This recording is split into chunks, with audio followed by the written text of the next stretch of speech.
रुखमा चढेर काट्दै हुनुहुन्छ।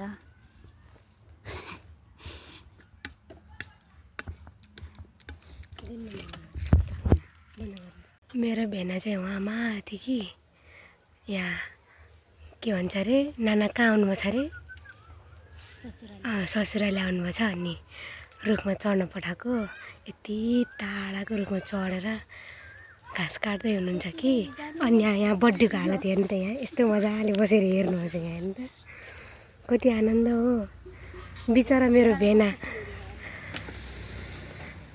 भेनाले त्यहाँ हेर्नु नि कति मजाले काट्नुभएको छ।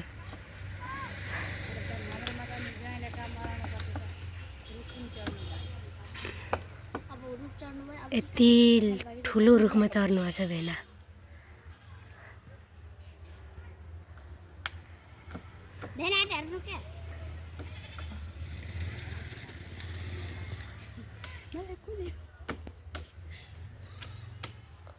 ओहो यतादेखि हेऱ्यो भने राम्रो हो भेनासिरी।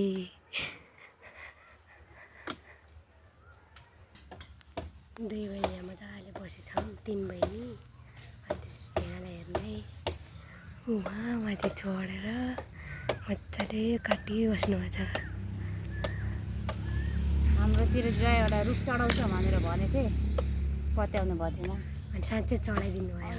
अब के गर्नु, घर कोही हुनुहुन्न, चढ्नै पर्यो। के गर्नु, तीन बहिनी यहाँ मस्त हेर्ने बस्ने के गर्न सक्दैनौँ त अब गर्ने नि।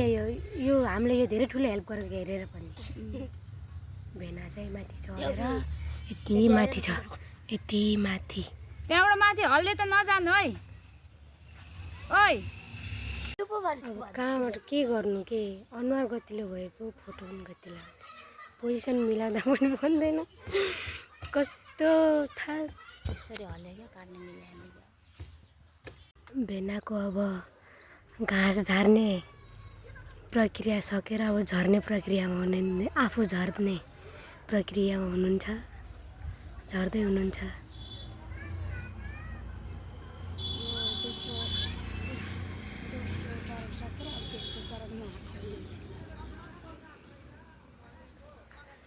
दर्शकवृन्दहरू यता हेर्न सक्नुहुनेछ।